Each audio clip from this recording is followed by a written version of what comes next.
Rule 11, St. Ignatius proceeds to praise the teaching of the doctors of the Church and the saints.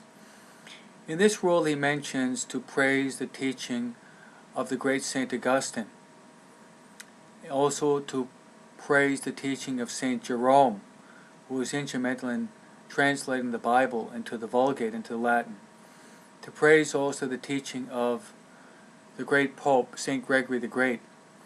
Then he goes on to mention two other saints that we should listen to, we should understand, we should study, and we should follow their teaching. And these are two saints that lived at the same time.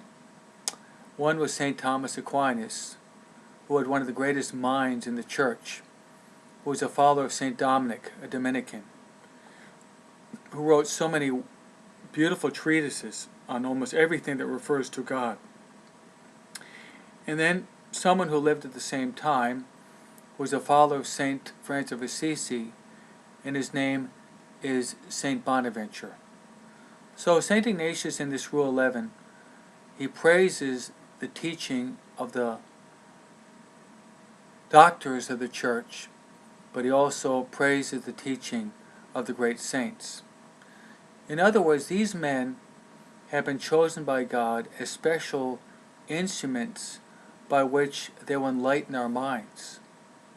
So it's a good idea to get in the habit of reading St. Augustine, read the Confessions, read the City of God, and to read St. Jerome in his writings, to read St. Gregory the Great,